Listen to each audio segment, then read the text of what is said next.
د عاشورې مناسبت سره د محرم د نهمې ورځې لوی مرکزي ماتمي ذوالجناح جلوس په سخته سیکیورټۍ کې سهار 10 بجې د امام بارگاہ حسینیہ حال نه راوسته شوی دی.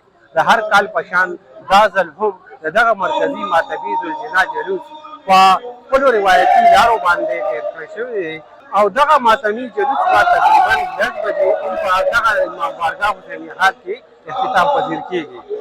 د جلوس لپاره امنیتي ګامونه پورته کړی شوي دي او د صدر بازار کې کوم روایتي جلوس لارې دي په هغې باندې سخته سیکیورټي چې کوم ده هغه د هغې نګراني کېږي. تقریبا د 1000 نه زیات پولیس اهلکار په دې لارو باندې تعینات کړي شوي دي. د جلوسونو بارامد کېدو نه وړاندې هم د بم ډسپوزل سکواډ د کلیرنس لپاره د بم ډسپوزل سکواډ عمله هم تعینات کړې شوې ده. په دې موقع د صوبې د ټولو نه لوی انسپکټر جنرال پولیس خیبر پښتونخوا ذوالفقار حمید، چیف کیپټل سټي پولیس قاسم علي خان او نورو چارواکو هم وقتاً فوقتاً د دې ماتمي جلوسونو ته راغلي دي او دلته کې د سیکیورټي جایزه اخیستې ده. صابر شاه هوتی، سنو پښتونخوا، پېښور.